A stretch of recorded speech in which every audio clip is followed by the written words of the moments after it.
¿A qué hora hay un cafecito? ¿A las 11? A las 11:30. Bien, buenos días. Me corresponde subrogar al director del Instituto Bosques y Sociedad, don Guillermo Trincao, para iniciar esta actividad y presentarla desde luego, lo cual hago con gusto por cuanto yo también trabajé en su momento en el complejo forestal y maderero Panguipulli en los años 80, cuando estaba recién egresado a esta facultad. Fue mi primera pega, digamos. El complejo forestal Panguipulli, ¿no es cierto?, tiene mucho que ver con esta facultad, por varias razones. Primero, la facultad de Göttingen estuvo muy involucrada en la investigación en la zona a través de nuestro decano Peter Burchell, como también de otros personajes, ingenieros forestales, como, y no recuerdo el nombre, pero le decían el Momio Undurraga, que fue el primer director del complejo forestal y maderero Panguipulli en los años antes del 73. También estaba el chico Soto, Manuel Soto Flandes, que fue exiliado posteriormente. El profesor Milarusin, con las investigaciones en los bosques y la regeneración de la zona. Pedro Real, los trabajos de determinación de los factores de calidad de madera que hasta hoy en día se utilizan en los inventarios de bosque. En resumen, la facultad estuvo muy involucrada en el complejo forestal y maderero Panguipulli. Construyó el primer mapa forestal de la zona y el primer inventario forestal de la zona. Y desde luego muchas de las personas que están acá también estuvieron en esa época y posteriormente.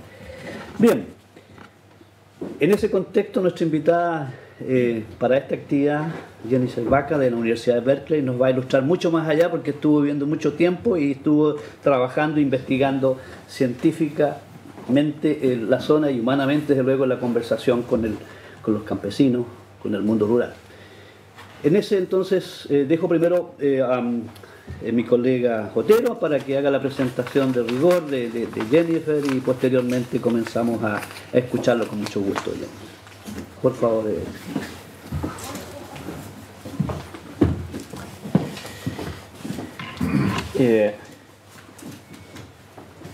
Cuando uno visita el complejo, cuando uno va a lo que fue el complejo hoy día, ¿no es cierto?, Panguipulli, yo creo que uno ve uno de los paisajes mejor conservados del sur de Chile. De hecho, hay empresas que promueven eso como un paisaje prístino, virgen, ¿no? Y los que sabemos un poquito de historia forestal, sabemos que ahí estuvo la primera industria importante forestal, la fábrica de tableros de Neltume, de Contrachapao, que es del año 38, 39. Sabemos que ahí estuvo una de las primeras fábricas de puertas y ventanas de Chile, ¿no es cierto?, la de Neltume, que gran parte de la madera que hoy día que se usó en la construcción de San Martín de los Andes, de Bariloche, todo ese raulí venía de Neltume. Es decir, hay una tremenda historia forestal ahí.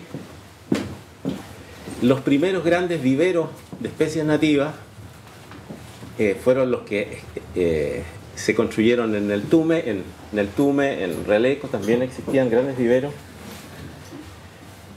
Los primeros manejos de bosque nativo en gran escala son los del ex complejo, más de 10.000 hectáreas se manejaron ahí. Las primeras plantaciones en gran escala también son del ex complejo. El ex complejo sabemos que tiene una historia muy diversa, ¿no es cierto? Se crea con el gobierno de Allende, por ahí por el año 70, como una empresa de trabajadores y después termina como una empresa del Estado, con una serie de conflictos y por supuesto con una serie de injusticias también que todos conocemos. Es una historia muy rica en lo social y en lo forestal y en lo ecológico.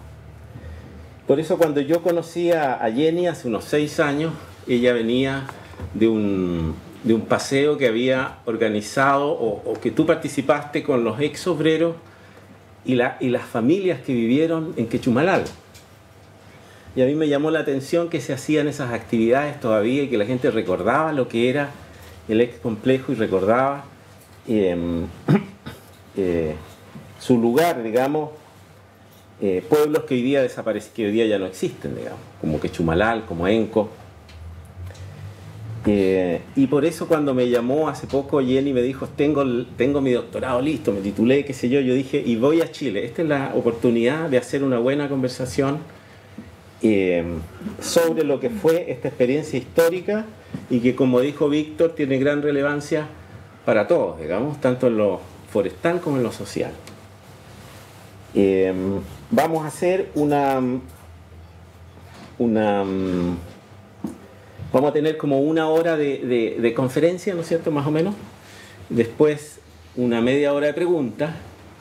Después un cafecito para relajarnos. Y después una discusión abierta sobre la historia del complejo y todas sus implicancias.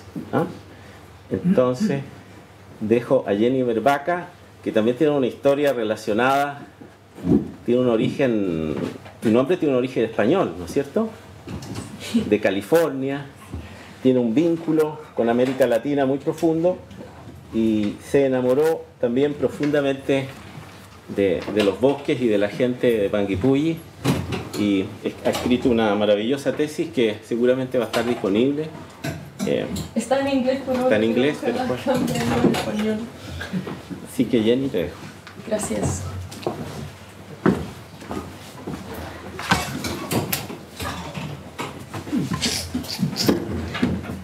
Hola, estoy súper feliz de estar acá. Me siento muy agradecida de haber sido invitado por Luis. Gracias por tenerme acá y gracias a la Facultad de Ciencias Forestales por invitarme.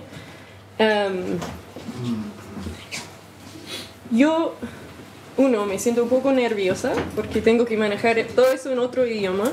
2, me siento muy agradecida y muy privilegiada por haber podido trabajar tanto tiempo en este tema. Y ojalá que todos puedan compartir en la gracia y, no sé, la inspiración de esta historia puede brotar. Antes de comenzar, quiero decir que aunque el trabajo de escribir la tesis, este trabajo sí es mío. El trabajo de recuperar esta historia es obra de mucha gente, y esta gente me ha apoyado mucho en hacer esta tesis. Y no puedo nombrar todas estas personas, pero voy a señalar este mural que se ve acá, que es un mural que se pintaron en el museo, el Centro Cultural Museo de Memoria en el Tume. Y eso ha sido un trabajo de más que una década de gente involucrada con la comunidad en el Tume y que era muy metido en el complejo Panguipulli. Estas personas han trabajado mucho en recuperar esta historia. La otra persona que quiero indicar, que a lo mejor no está acá, es mi compañero Cristóbal Vize Vivanco, que también está haciendo su tesis de maestría y también de doctorado en este tema. Y nosotros nos conocimos en los archivos en Santiago porque estuvimos pidiendo las mismas cosas. Y al final comenzamos a hablar y descubrimos que había ambos de nosotros como muy metidos en este mundo. Y sabe que yo creo que no hay experiencia mejor que tener un compañero intelectual que está cambiando las ideas que tú te importas. Entonces, eso quiero decir. Y eso me acuerda de que tengo que apagar mi propio teléfono. Espérame. Ya, aquí todos se burlan de mí porque estoy usando este teléfono viejo. Ya. Entonces, a lo mejor van a tener algunos problemas de entender mi español agringado y por eso tengo un plan de presentación. Va a ser una presentación bien simple, tiene 3 partes. Voy a hablar de la historia del complejo Panguipulli, voy a hablar de la importancia de recuperar esta historia y voy a sacar algunas de las lecciones para el mundo forestal chileno en el presente. ¿Ya? Entonces, al comenzar con la formación del complejo, el complejo, para que sepan, se forma de los fondos forestales que están en esta parte de Chile, como al este de la ciudad de Valdivia. Y estos son todos los fondos que al final componían el complejo Panguipulli. Y como se ve, es muy grande. Estos fondos forestales se habían formado del despojo de las tierras de los huilliche. La producción forestal ahí era más bien entendido como minería, sacando los mejores ejemplos de Raulí sin manejo. Las condiciones de trabajo eran completamente controladas por los patrones y sus administradores. Un táctico muy importante que usaban los patrones para disciplinar a los obreros era calificar a estas empresas como agrícolas para que las leyes del trabajo no se aplicaran a sus trabajadores que eran realmente industriales. Aunque vivían en el mundo rural, sí fueron proletarios, realmente trabajaban en industria.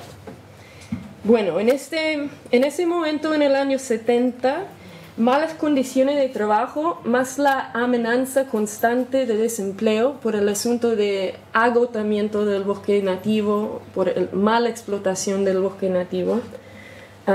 Estas dos cosas, dentro de la apertura que representaba la elección de Allende, motivaban a los trabajadores forestales a tomarse los fondos, comenzando con Carranco.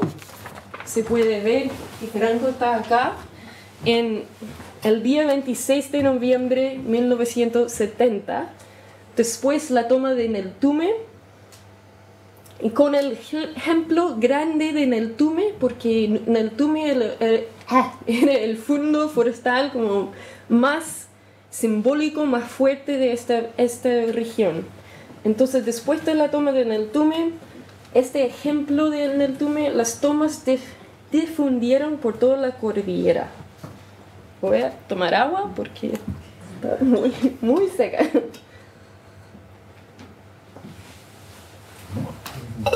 Bueno, al principio el gobierno de Allende resistía la demanda de los trabajadores para la expropiación de los fondos y esperaba que este momento se apagara solo. Pero los obreros y sus múltiples aliados persistían y insistían en esta demanda de expropiación, e incluso dentro del gobierno había muchos que se animaban con la idea de una empresa grande forestal de los obreros. Bueno, ¿cómo iban a expropiarlo? Porque la ley de reforma agraria no se podría aplicar a terrenos forestales. Entonces yo creo que había una negociación bien complicada con muchos actores para encontrar una manera legal a hacer estas expropiaciones, y al final encontraron una manera. El Consejo de Seguridad Nacional estableció un plan de fomento, colonización y desarrollo de la zona fronteriza, y fue así que el gobierno expropió los primeros 14 fondos el 15 de marzo de 71 para formar el complejo maderero y forestal Panguipulli. Y a su máximo incluía 360.000 hectáreas, más o menos, podría ser un poco más que eso, pero eso es el número con que me encontraba con más frecuencia. Tenía 3.600 trabajadores trabajando allí y apoyaba a una población de 20.000 personas. Eso es un territorio muy, muy importante y muy sustancial.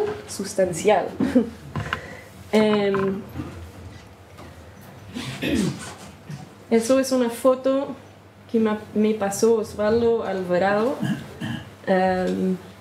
y puedes leer fecha histórica. Este fondo pasó a manos de los trabajadores.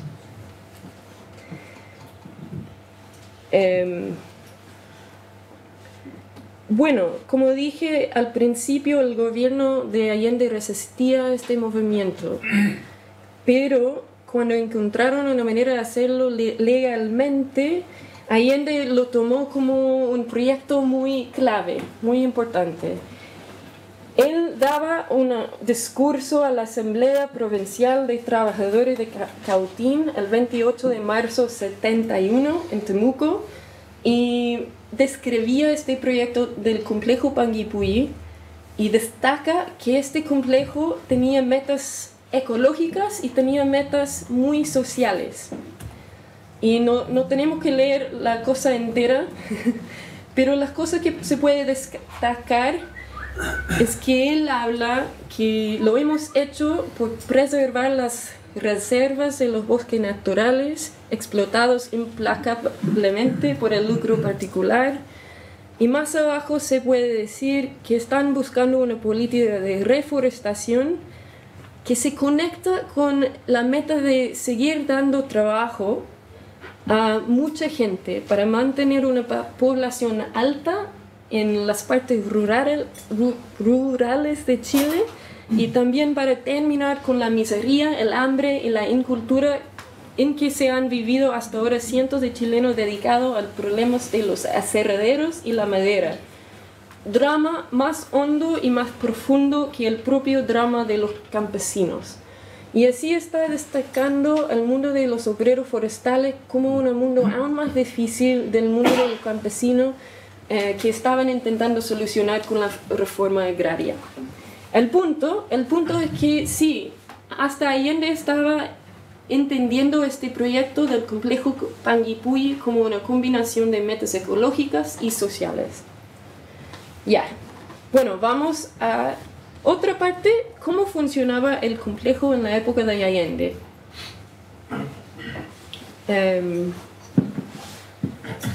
Let's see. Muchas personas participaban en la formación y la operación del complejo y coincidieron en la idea de que el complejo era una empresa del Estado, pero mandada por los obreros forestales, entonces con control obrero, y combinaría el empoderamiento social con manejo forestal sustentable, y parte de esta visión era valorar el conocimiento de todos, tanto el conocimiento académico formal como de los técnicos forestales, como conocimiento práctico e informal de los obreros mismos. Eso era la idea. Y cómo se ponía esta idea en práctica era con una estructura administrativa que es mucho más complejo que eso, pero eso es la parte que encuentro muy importante que entiendan. Que había una asamblea general que incluía todos los trabajadores de todos los fondos, y estos trabajadores podrían elegir y sacar sus representantes, que era parte del consejo de la administración. Y en el consejo de la administración había un director ejecutivo que era nombrado por el presidente, pero también con aprobación de los trabajadores, y eso fue Rodrigo Undurraga, 2 representantes del Estado y 6 representantes de los trabajadores. ¿Y por qué es significativo eso? Porque después con algunas de las experiencias de empresas de trabajo, más bien en las ciudades, eso también fue una manera de organizar estas nuevas empresas de trabajadores. Pero lo del complejo es muy especial porque desde el principio tenía esta meta de tener la mayoría de los representantes de los trabajadores en vez del Estado. ¿Sí? ¿Entienden? Ya. Eso fue muy especial. Ya. Entonces, bueno, eso en general es la estructura administrativa para lograr este principio de participación obrera. También se dividía todos los fondos del complejo en áreas distintas. En algunos momentos yo creo que habían 5 áreas, pero cuando yo creo que Rolo a lo mejor 7 áreas de... 5. ¿Sí? No sé. Yo creo que en general 5 hasta 7. Y en estas secciones dividieron en secciones de trabajo distintos, como de la montaña, de las fábricas. En cada sección de trabajo había como elecciones para tener el representante, el representante, y discusión con los bases, así. Eso fue la idea. Yo no estoy segura cuánto pasaba en la práctica.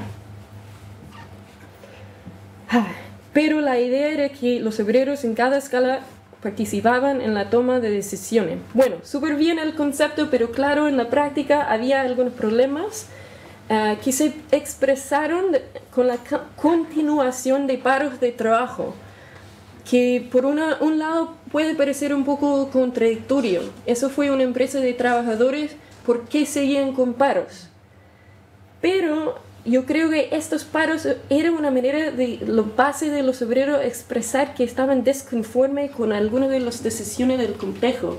Y eso fue un mecanismo muy fuerte para expresar, no estamos conformes. Ya. Entonces, ahora voy a hablar un poco de algunos de los programas que estaban iniciados y también en camino durante la época de Allende en el complejo. Una de las cosas más importantes, yo creo, era la conexión entre la duración del recurso vacoso con la continuación del empleo a largo plazo. Así se puede ver como metas ecológicas con metas sociales vinculadas.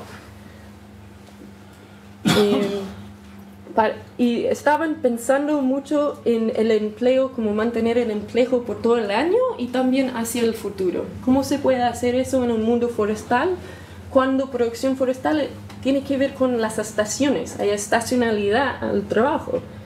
Para combatir la estacionalidad y mantener continuidad en el empleo por el año, planteaban actividades complementarias como agricultura, ganadería, apicultura. Habían comenzado algunos programas de viveros con pino oregón, pero también con algunas especies nativas como raulí. Y habían comenzado algunos programas de reforestación con estas especies distintas. Por otro lado, había muchos programas para mejorar las vidas de obreros y sus familias. Estaban construyendo nuevas casas porque había muchos problemas de vivienda en estos fondos. Estaban construyendo nuevas postas de salud,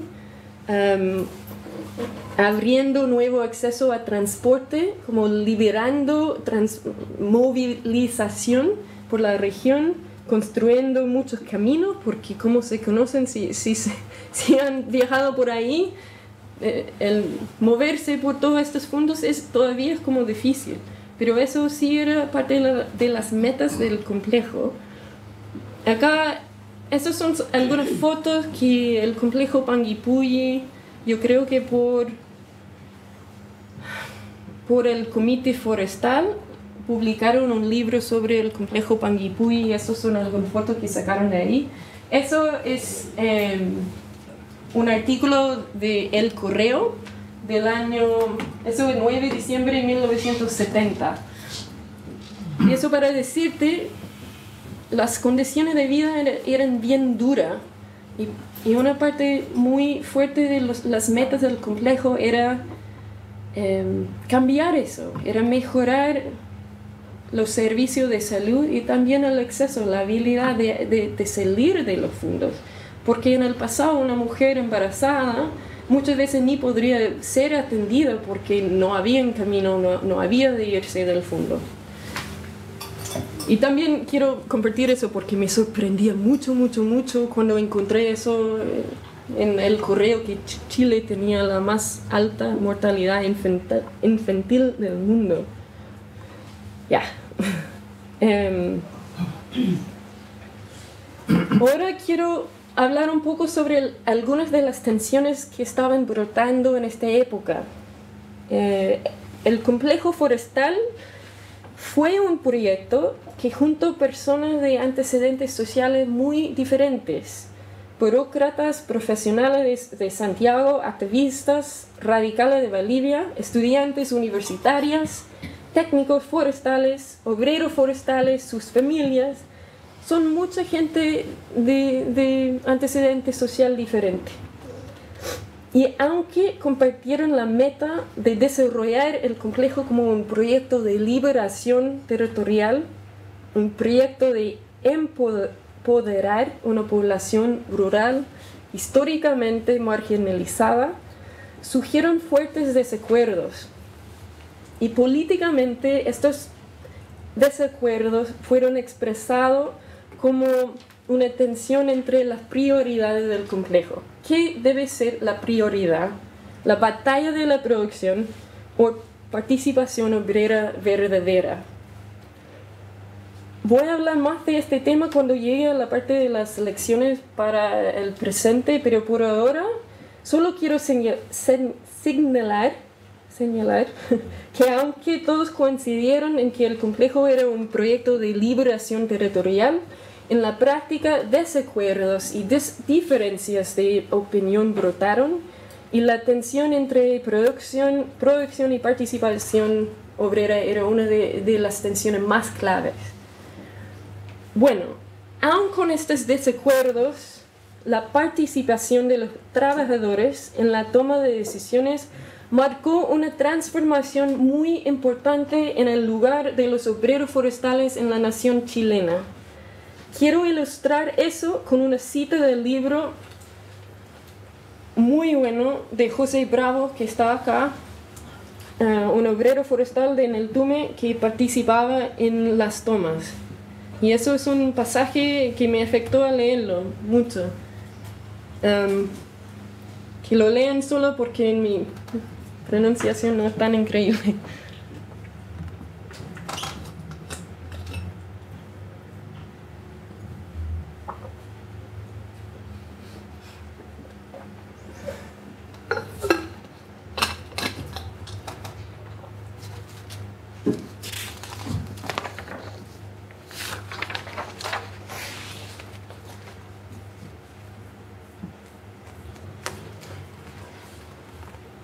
¿Ya? ¿Todo?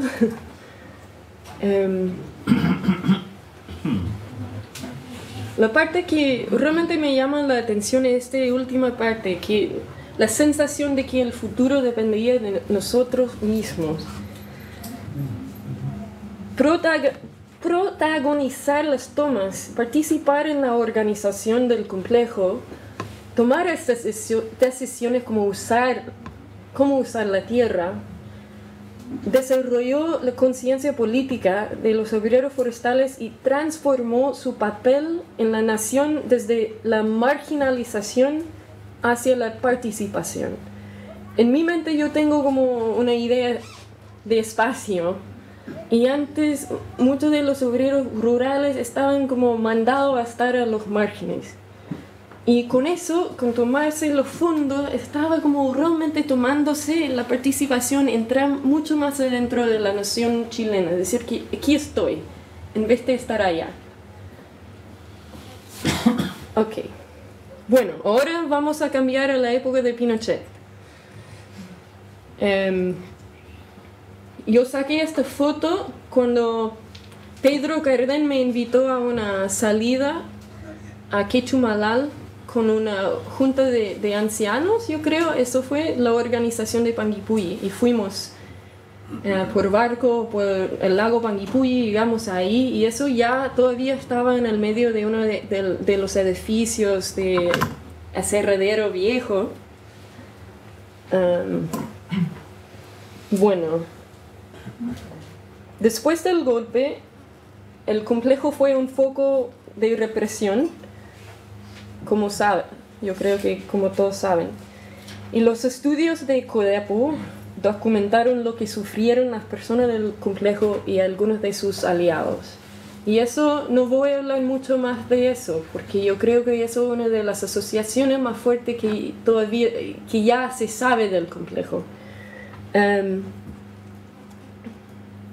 Claro, con el cambio, con el golpe, había una nueva administración, una nueva manera de tomar las decisiones acá en los fondos.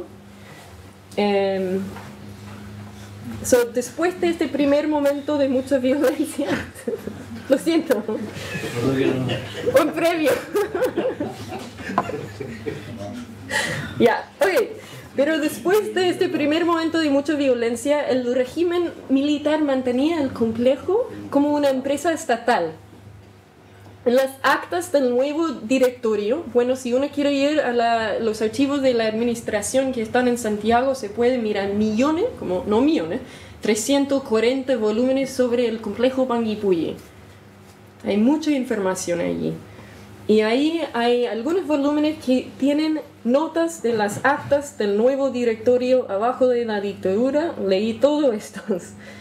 Y ahí se puede ver la pelea que estaba desarrollándose entre los militares nacionalistas que querían continuar con apoyo a una economía estatal y los militares neoliberales, como muy poderoso en Corfo y también en el Ministerio de Economía. Esta pelea estaba adentro de estas actas y el nuevo directorio del complejo. ¿Por qué? Algunos querían vender los fondos, otros no querían vender los fondos, y algunos querían explotar los bosques directamente, otros vender concesiones. Entonces, todo este tiempo no hay un ramo bien fijo. Hay muchos cambios dependiendo en quién tenía el poder en el momento. Ya. Aunque algunos fondos se devolvieron a sus antiguos propietarios, la mayoría de los fondos se mantenían en las manos del Estado hasta 88. Yo creo eso me sorprendió a mí, porque lo que se sabe de Chile, neoliberalismo, era mucha privatización. Claro que en esta época los obreros no participaban en la toma de decisiones. El complejo fue controlado por este directorio que por mucho tiempo fue dirigido por un presidente que era general, pero por los años 76 hasta 83 el director presidente era el yerno Julio Ponce Lerú. Hay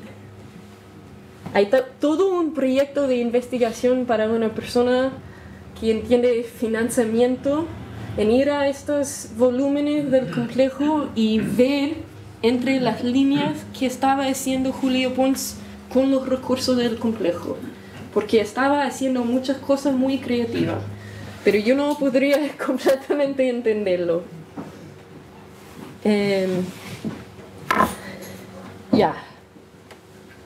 ¿Y cómo cambió la vida de los trabajadores en esta época? Antes, 3.600 trabajadores trabajaban en el complejo. Después, la mayoría tuvieron que firmar cartas de resignación voluntaria. Por el año 76, la fuerza laboral del complejo fue reducido a 100 empleados y 44 obreros. Entre 76 y 79 desalojaron más que 1.000 familias, dejándoles en Panguipulli. Muchas de estas familias formaron la población de Loquellén, que ahora está en Panguipulli, a la entrada de Panguipulli. Y en contraste con la administración anterior, esta administración veía en la estacionalidad del trabajo forestal la justificación de contratos temporales. Hicieron, no sé, yo creo que formaron un nuevo sistema de trabajo forestal muy temporario, usando los programas de empleo mínimo, el PEM y POH. Comenzando en 77 se firmó convenio con el complejo y CONAF. El complejo contrataba la mano de obra por el programa de empleo mínimo y después de 82 también por el POH. CONAF supervisaba a los trabajadores en tareas de manejo forestal, rehabilitación del suelo, pero también mucho en la conversión a pastoreo. ¿Y por qué? Porque uno de los negocios que tenía Julio Pons era convertir mucho de las tierras del complejo a pastoreo para llenarlo con sus animales. Entonces, echarle gente, llenar de animales, sacar provecho. Eso era parte. En general, el trabajo en el complejo funcionaba así. Cada año obreros fueron contratados de nuevo por el PEM o el POG, dependiendo de los cupos que el gobierno ofreció al complejo. ¿Y qué estaba pasando con los bosques en este momento? Eso quiero investigar más, pero les voy a dar algunas cosas que sé. En esta época del complejo había varios avances en el conocimiento del bosque nativo. Eso tiene mucho que ver con una figura que se conoce por acá, Tomás Monfil, que era autodidacto en manejo forestal y construyó mucho del conocimiento del bosque nativo que tienen ahora.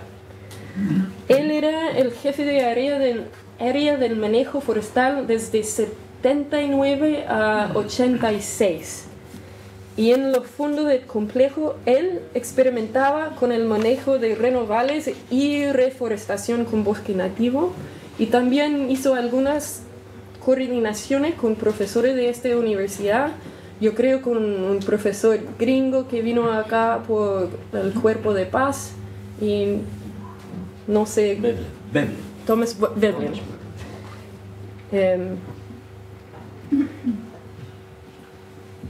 Para concluir esta parte, quiero hablar un poco sobre la campaña mediática de la dictadura en su representación del complejo y también por qué es importante recuperar esta historia. Voy a hablar de estas cosas en relación, la una con la otra. En general, ¿qué es que se sabe del complejo en Chile más ampliamente? Yo creo que hay dos lados que se conocen del complejo. Uno es de la represión, las violaciones de derechos humanos, y el otro es la experiencia de guerrillero.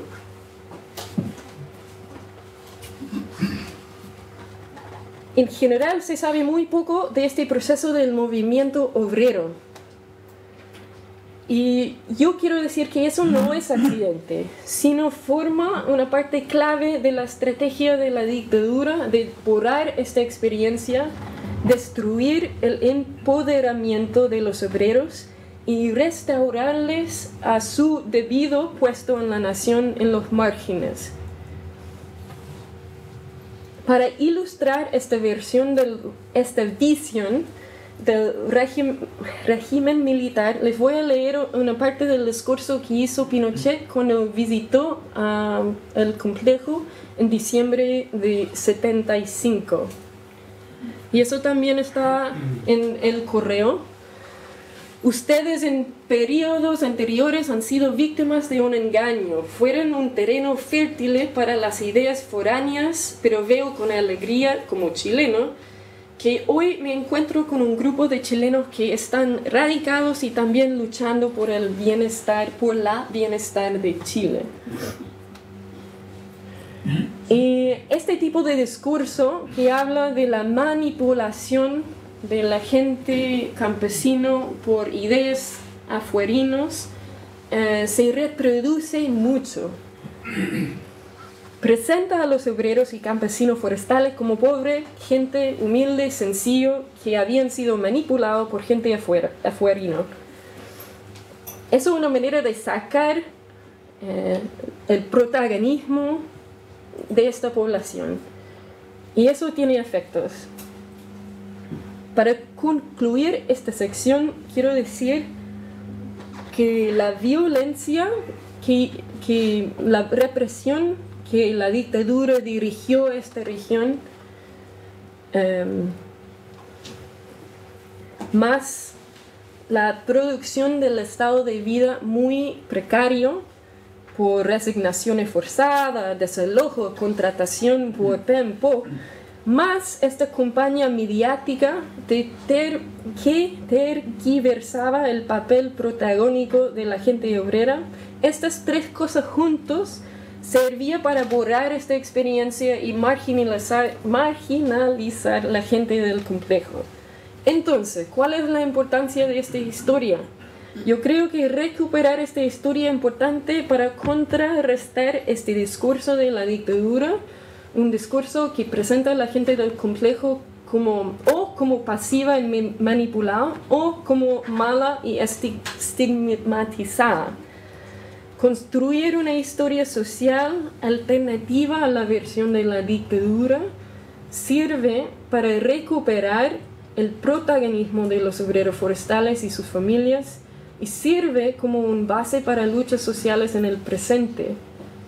Y eso es el trabajo vital que está haciendo el Museo de Neltume ahora y la gente que están involucrados con este proyecto. Es usar esta historia como base para mover activismo social en el presente, social y ambiental. No se terminó ya. Y ya estamos en la última parte. ¿Cuáles son algunas de las lecciones para el mundo forestal actual? Para proyectos forestales que quieren combinar metas de justicia social y sostenibilidad ecológica. Bueno, la toma de decisiones sobre el uso de la tierra, el uso de los recursos naturales, eso no es solamente un asunto técnico, científico, económico, pero como hemos visto, tiene mucho que ver con la inclusión o marginalización de la nación de grupos sociales, o dicho en otra manera, tiene mucho que ver con la participación demócrata. Entonces, para lograr esta meta de combinar justicia social más sostenibilidad ecológica, tendremos que encontrar un equilibrio entre el conocimiento formal, como lo de ciencia forestal, y la participación demócrata.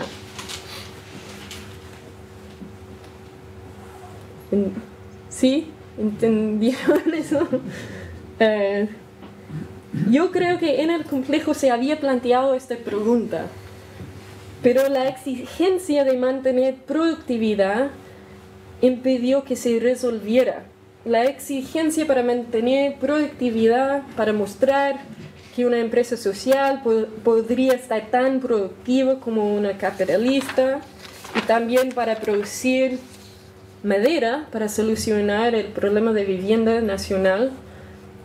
Estas exigencias cortó el tiempo de aprendizaje social que era necesario para resolver esta tensión entre valorar conocimiento formal de ciencia forestal y valorar participación demócrata.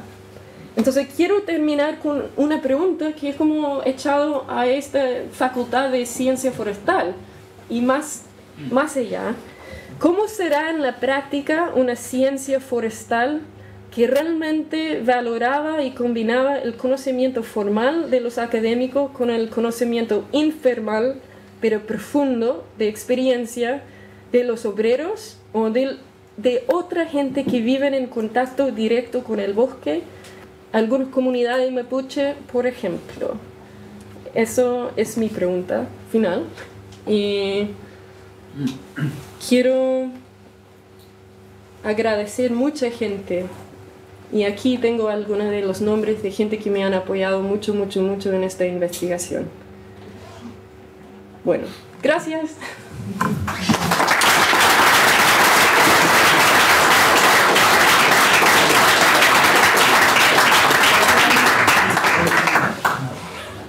¿Cuánto tiempo fue? Estuviste perfecta. Casi una hora. ¿Sí? Sí. No sé si lo que podríamos hacer ahora son como preguntas y después del café hacemos como ya intervenciones un poco más sueltas, más amplias, o lo que cualquiera quiera decir, lo que sea. Pero ahora no sé si les parece, hacemos preguntas a Jenny o... Como quieran. Sí. Sí.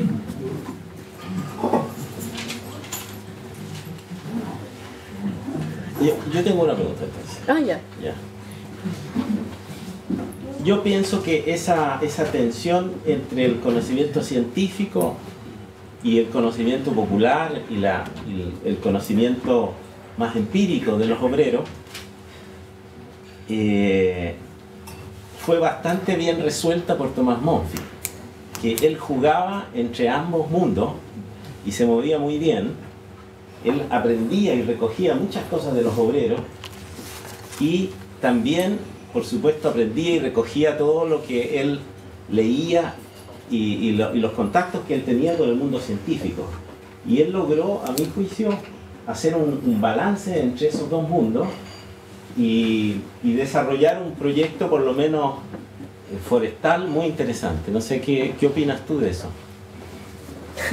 Bueno, estoy de acuerdo que como figura Thomas Monfils realmente encarnece este potencial de combinar, de formar un conocimiento forestal por la experiencia. Y yo creo que eso es súper importante, pero yo creo que el proyecto de combinar conocimientos distintos y de realmente valorar estos conocimientos tiene que ir mucho más allá que una figura. Yo creo que él muestra que sí es posible, pero el asunto complejo era que valorar lo que todos tenían que contribuir y que todos participaran en las decisiones. Entonces yo creo que hay una pregunta sobre producir una ciencia forestal que sí combina el lado profesional de los académicos con el lado profesional de los obreros, pero hay otra pregunta también que tiene que ver con la toma de decisiones más grandes sobre cómo dirigir este territorio o cómo dirigir el uso de los recursos. No sé si me comuniqué la idea bien. Sí. Yo quiero hacer una pregunta a la pregunta. Tu pregunta al final es un poco los dos conocimientos, Sí. pero la pregunta va hacia la combinación de ambos conocimientos, ¿como para qué?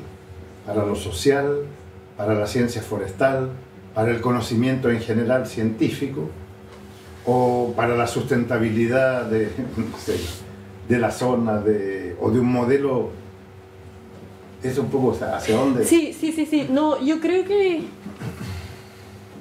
con esta pregunta yo estaba afinando el enfoque a ciencia forestal, que yo no creo que será todo que tenemos que hablar cuando estamos hablando de los vínculos entre el uso de los recursos naturales y la participación democrática. Yo creo que eso sí es algo muy amplio y tiene mucha respuesta y yo no sé cuál sería la respuesta indicada. Pero hablando de ciencia forestal y el manejo forestal, yo creo que eso es el aporte que los ingenieros forestales acá en Chile pueden hacer. Es como... Yo estoy viniendo de la perspectiva de haber estudiado mucho de los conflictos forestales actuales en Chile. Eso era lo que hice antes de comenzar a estudiar el complejo Panguipulli, que yo estaba viviendo acá mientras todo este conflicto con la celulosa Arauco estaba brotando, mientras muchos conflictos mapuches sobre el territorio era siendo súper violento, respondido de una manera muy violenta, y también era una época en que se habían matado un obrero forestal que trabajaba subcontratado para Arauco y había movimiento obrero.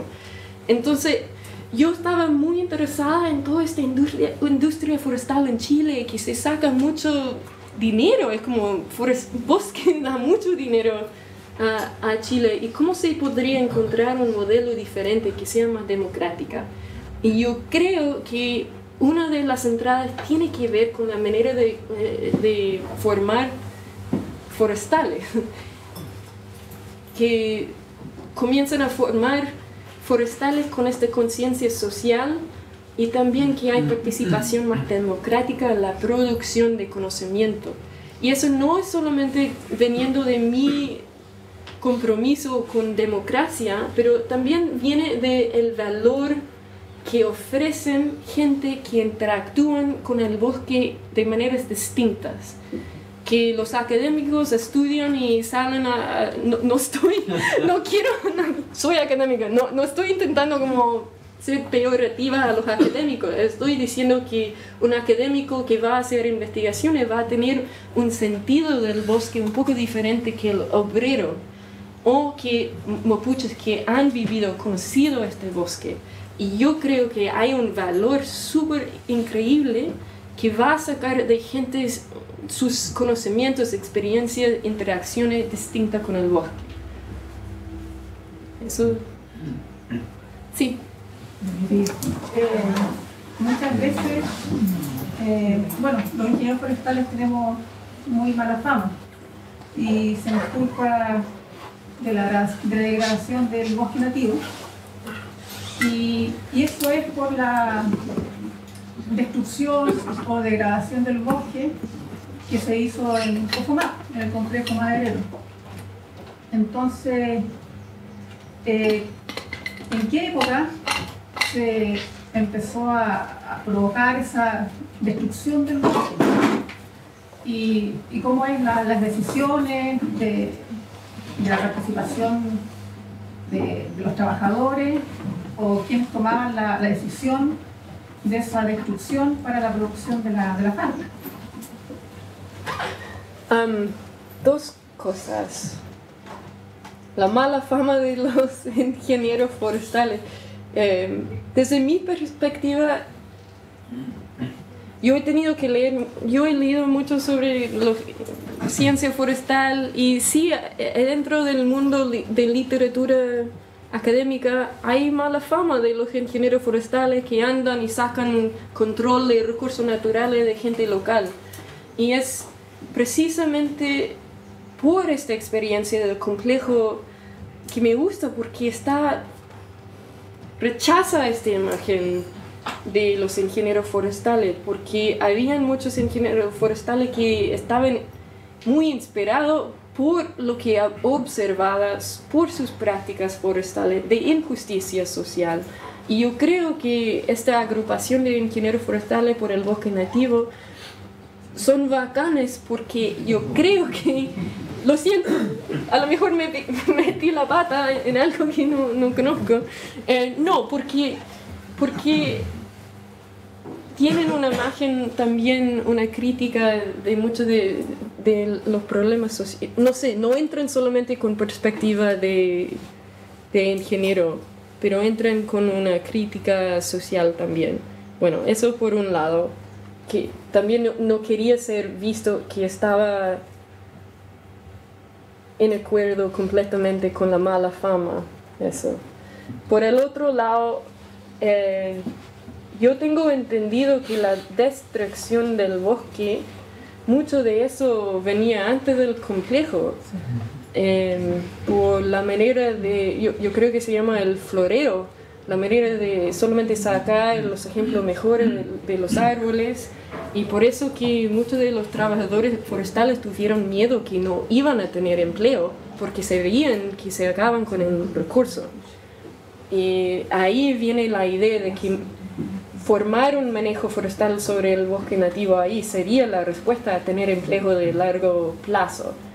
Pero yo creo que tu pregunta de qué pasó con el bosque durante el complejo y después durante el complejo de Pinochet, eso es súper buena pregunta, y yo quiero que Luis Otero y más gente acá me ayuden en responderlo, porque es un hoyo grande que tengo en mi trabajo.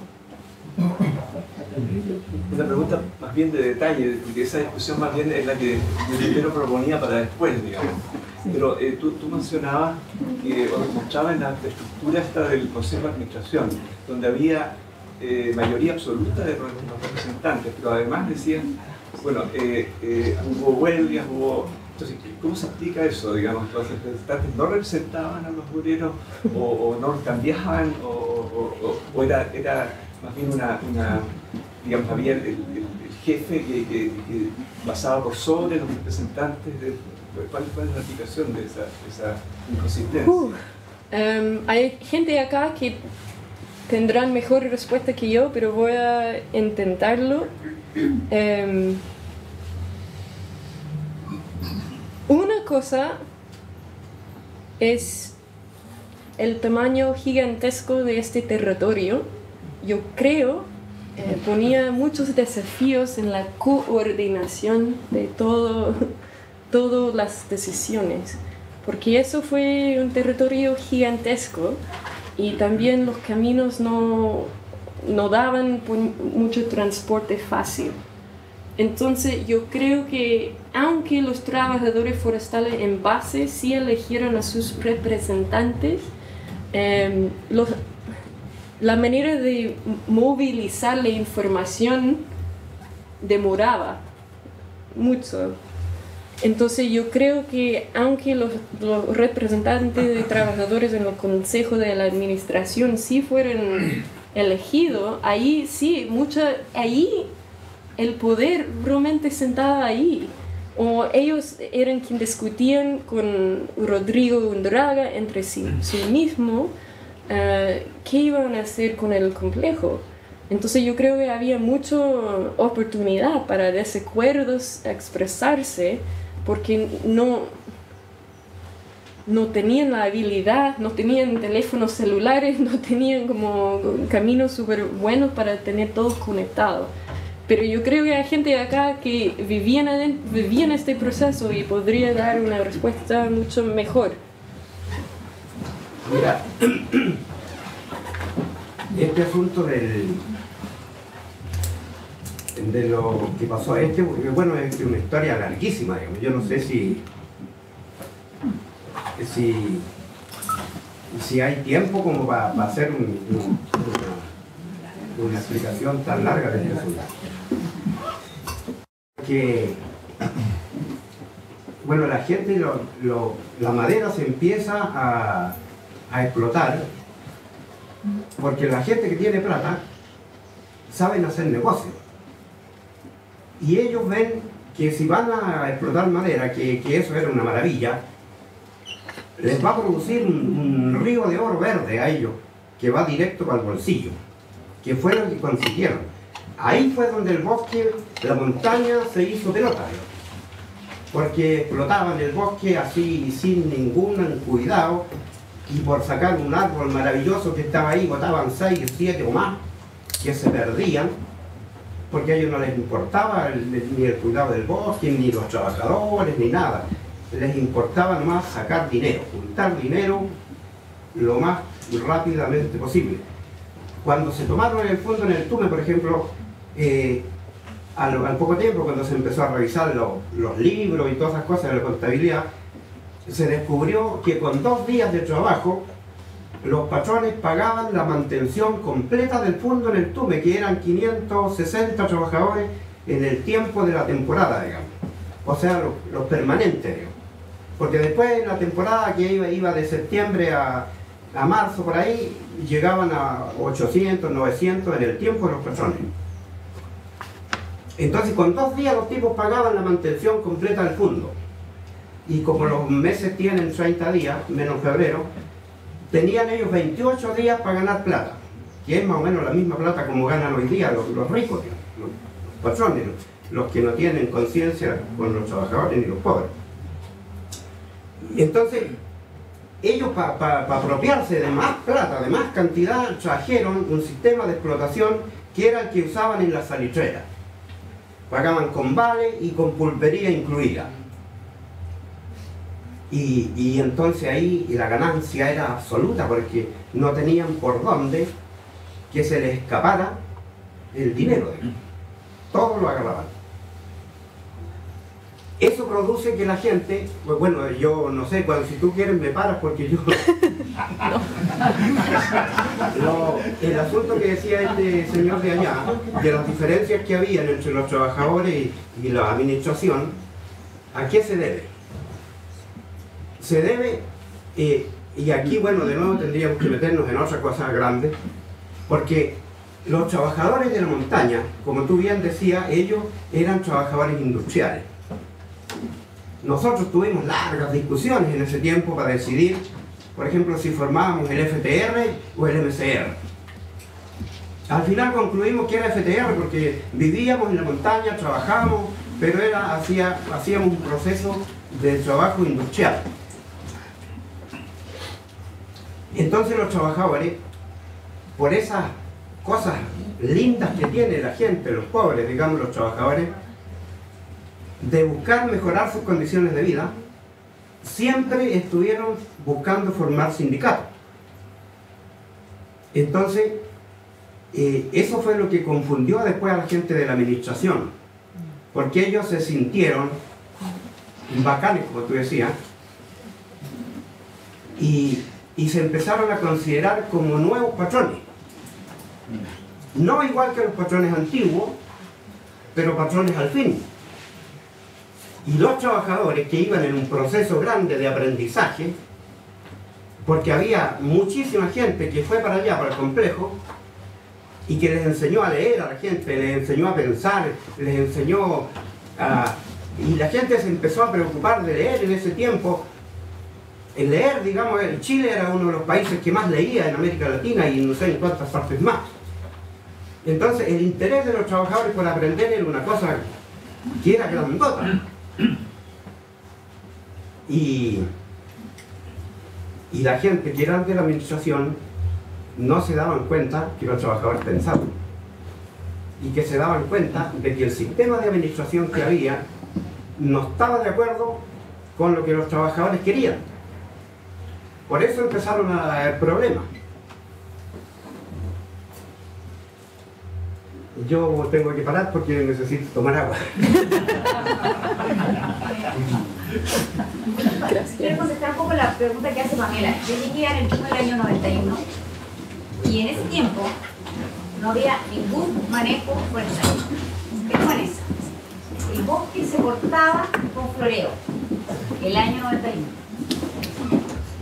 Y yo empecé a intentar hacer silvicultura, porque yo venía de la mano de don Henry Siever. Por lo tanto, intentaba hacer silvicultura. Era muy difícil, porque todo se hacía con contratistas. Por lo tanto, la única forma de frenar un poco eso fue multando al contratista cuando él volteaba árboles que no estaban marcados, o miraba un árbol grande, ¿no es cierto?, sobre los que estaban elegidos como árboles futuros. Pero fue muy complejo. Después estuve yo, llegó Luis Alberto Molina, acá también, y yo creo que para él también fue un tremendo reto hacer silvicultura arriba en la montaña, porque la gente hasta ese año seguía floreando el bosque. Habían canchas de madera abandonadas, pero así con, no sé, millones de metros cúbicos, que fue una forma también de parar este volteo indiscriminado, sacando esa madera, arreglando los caminos para poder sacar lo que había abandonado en la montaña. Era código rosado, que les gustaba mucho más el roble. Eso quiero recalcar, que hasta ese año se hacía manejo. Yo quería preguntarte respecto del modelo que se implementó, ¿no es cierto?, en la época del 70 con la formación del complejo. Si tú comparas el modelo forestal de la época con el modelo forestal que tú estudiaste mucho, que es el modelo hoy día y lo que fue, ¿qué conclusiones se podrían sacar en estos dos modelos de afrontar el desarrollo forestal en Chile? Ok. Bueno, lo que estaba pasando en el complejo sí reconocía que la toma de decisiones sobre recursos naturales tiene que ver con mucho más que la ciencia, economía y todas estas cosas, pero tiene que ver con las identidades de gente y su manera y habilidad de participar en la nación. Es otro modelo completo. El modelo forestal ahora en Chile ahora es como para sacar plata.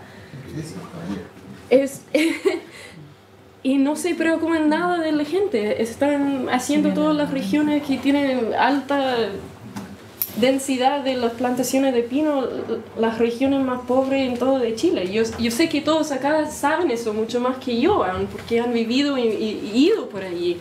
Estos tipos de modelos de forestal son visiones completamente distintas. Pero yo creo que estamos en una época de cambio climático, estamos en una época de mucha lucha social y estamos en una época en que tomar decisiones como el uso de la tierra son políticos y tienen mucho que ver con quienes valoran. Y yo creo que el modelo que estaban intentando es instalar en Complejo realmente entiende eso y ofrece una elección por ahora. No fue perfecto, había problemas, había desacuerdos sociales. ¿Sabes por qué? Porque juntaba gente de mundos muy diferentes. Imagínate, obreros forestales que ni sabían leer. Más gente de Santiago que eran encabezando el gobierno. Y en palabra al menos compartieron esta meta.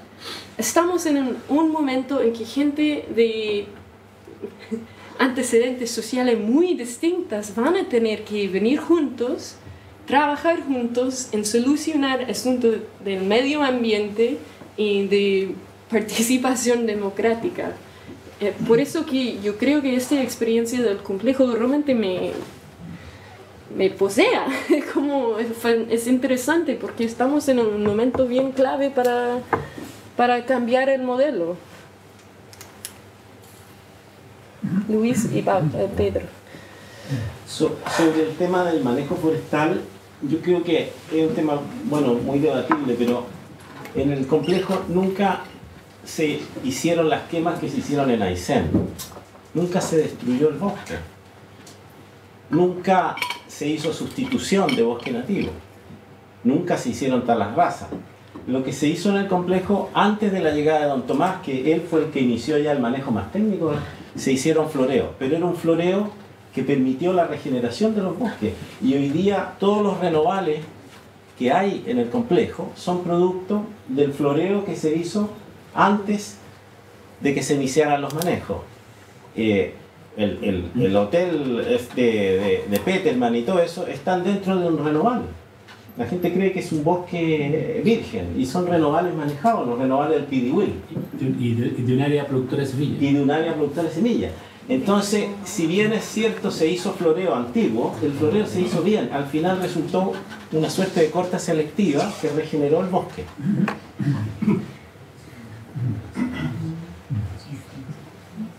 Ese es mi opinión. Bueno, es cierto.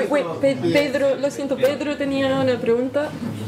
Sí, yo quisiera preguntarte sobre eso de las distintas visiones de un ecosistema forestal y de un territorio.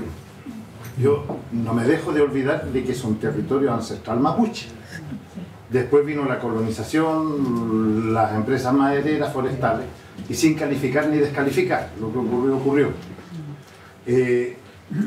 Me gustaría que contaras un poco qué te pareció dentro de la experiencia del complejo la presencia de esos tres tipos de conocimiento, digamos, el abocado hacia la madera y el negocio de la madera, el del obrero forestal y su conocimiento del bosque, porque el obrero producía madera y su lógica eran tarifados, más que al día eran pagados a trato. ¿Cuántas pulgadas de madera saco? ¿Cuántos metros de camino de faja hago? Más gano. Es decir, él no tenía una lógica romántica, idílica, espiritual mapuche. Pero está la otra, la ancestral, la lógica mapuche, y muchos obreros del complejo maderero fueron mapuche. Yo no he visto los libros de registro, pero eso a veces no se piensa que el mundo forestal es una cosa, el de antes y el de ahora, y el mundo mapuche es otra cosa. Mi pregunta, y que puede ser una hipótesis, ¿cuál era la importancia? Porque la visión del mapuche sobre el árbol, el mapuche cuando va a buscar piñones, le pide permiso al pino guacho, al tehuel, a la araucaria, a la abuela araucaria, y se guillatuca. Yo lo digo porque yo lo he hecho, porque mi familia es mapuche y se hace así, y yo lo aprendí así. Yo no voy a la Pinalá a buscar piñones y a llenar sacos, y eso que yo no soy mapuche. Mi pregunta es eso un poco, ¿cómo ves tú la presencia cuantitativa y también de conocimiento y de relación? Porque el conocimiento no solo es matemático, es espiritual también. Es un poco mi pregunta, la presencia mapuche en la historia del complejo maderero, o la relación entre esos mundos. Porque eso tiene que ver con el presente. Ok, dos cosas. Bueno, uno puede ser mapuche y obrero a la vez. Y claro que había un obrero mapuche involucrado en el complejo y había, no sé, antes del complejo, comunidades mapuche cerca de estos fondos traerían árboles de sus propios terrenos a hacer o venderlo a los herederos, o podrían trabajar en la temporada cortando, madereando, cortando árboles para vender también a los herederos. Ya. Y después, en la época de estas tomas, yo sé que muchas comunidades mapuche en esta área reclamaron al gobierno de Allende para la restitución de sus terrenos. Y había una idea, una vez formado el complejo, de incluir muchas de las comunidades mapuches en el complejo. Pero así comienza una diferencia, porque estos mapuches tenían tierra, tenían otra relación con la tierra que tenía que ver con, se producía, se vivía de la tierra. Eso es un contraste con muchos de los obreros que ya estaban adentro de los fondos forestales, en que no tenían acceso a tierra para su misma, eran más bien proletarios. Los mapuches ya no eran proletarios, todavía conseguían un poco de trabajo y producción propio. Y cuando el gobierno de Allende quisieron incluir algunos de este terreno mapuche al complejo Panguipulli, dijeron que no, porque eso significaría convertirnos en proletarios, y eso no queremos.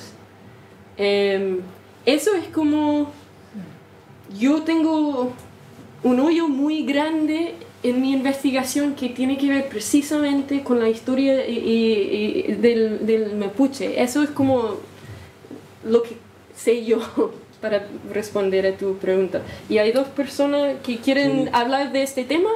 Sí, ya. Yo quisiera romper un mito.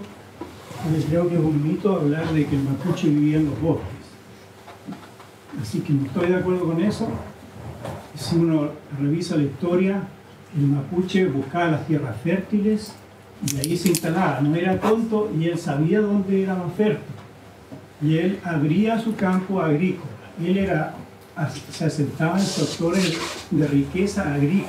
Él no era forestal. Así que borremos ese mito. Creo que es erróneo incorporar al mapuche como un elemento de que vivía en los bosques. El mapuche colonizaba terrenos más fértiles y en eso tenía buena nariz. Lo que pasa es que después de la conquista se le presionó hacia los sectores de bosques y aún ahí ellos elegían sectores mucho más fértiles. Ahora, el gobierno de Chile, el Estado de Chile, con sus distintos colores desde la época de conquista, ya nación independiente, quería tomar posesión de los terrenos para, en este afán de los países latinoamericanos de ocupar terrenos que podían definir como propios de cada país. Chile por un lado, Argentina, etc. Y en ese afán, el Estado de Chile remató y fomentó la toma de posesión de terrenos forestales para inversionistas.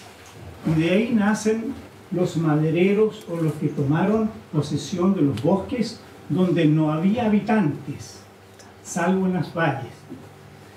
Con esta acción comenzó a llegar masa obrera por esta acción forestal. No existían vivientes en los bosques. Y eso es imposible porque los bosques nuestros en esa zona tienen pluviometría de 3.000 a 5.000 milímetros y son inhóspitos. Y por eso la mortalidad de la gente, los niños, etcétera, y la foto de los bueyes enterrados, y en fin, sí, cuánta maquinaria se perdió en esos bosques, porque era una zona absolutamente inhóspita en el periodo invernal. Entonces la acción económica se inició con inversionistas fomentados por el Estado chileno. Y ellos empezaron a hacer madereo. Y esos son los madereros, que no son forestales. Y ahí hay conclusión, los madereros no son ingenieros forestales. Ahora, habían algunos que contrataron ingenieros forestales extranjeros porque no había chilenos. Por ejemplo, el Fondo Traful tenía un ingeniero forestal alemán, y después fue incluso declarado en esta facultad, el señor Metak, que entregó su experiencia inicial. Ahora, no podemos pedirle en 10 años la experiencia de que vaya a solucionar el país. Tampoco creo que un ingeniero forestal nacido en nuestras aulas, como Rodrigo Undurraga, en 2 o 3 años, periodo demasiado corto, pueda solucionar el problema que tuvo el complejo. Es decir, sería una utopía. Él empezó a tantear la cosa, pero permítanme decir, oiga, olvídense 3 años, ¿qué son en la vida forestal? No tuvo ningún alcance. Él trató de hacer su mejor papel en ese momento, pero ese periodo es imposible con todo lo que usted mismo explicó, del afiatamiento que todavía no se logró. Y apenas se estaba logrando una conciencia, llegó el golpe militar. Sí, necesitaba tiempo para aprender. Y se volvió todo atrás, ¿cierto? Bueno, perdón, pero ningún ingeniero forestal hasta ese entonces tenía la suficiente experiencia, porque un ingeniero forestal, para que tenga experiencia, tiene que haber manejado por lo menos 10 años un bosque. Eran teóricos.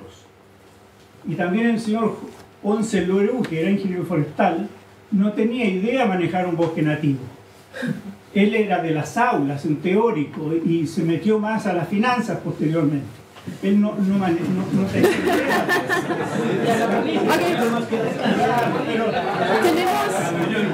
Tenemos personas ahí, café. No hubo manejo forestal. Y recién ahora con los fondos que hoy día nuevamente cayeron en manos privadas, ¿no es cierto? Porque es la política del gobierno. No tienen los privados la culpa, el gobierno lo fomentó. Y digamos, esas personas están empezando a contratar a algunos ingenieros forestales. Ni siquiera todos tienen ingenieros forestales, algunos trabajan todavía como madereros. Es decir, la ingeniería forestal todavía no ha podido demostrar su rol en esos bosques. Así que no hagamos mito de esto. No hagamos mitos, no ha habido el tiempo para demostrarlo. A eso me refiero. Juan, mi querido profesor Schlatter, que siempre habla muchísimo. Pero bien, el Instituto de Bosque y Sociedad, entonces, paramos un poquito, nos vamos a un café aquí afuera y continuamos después con la discusión abierta, que está muy rica y muy interesante.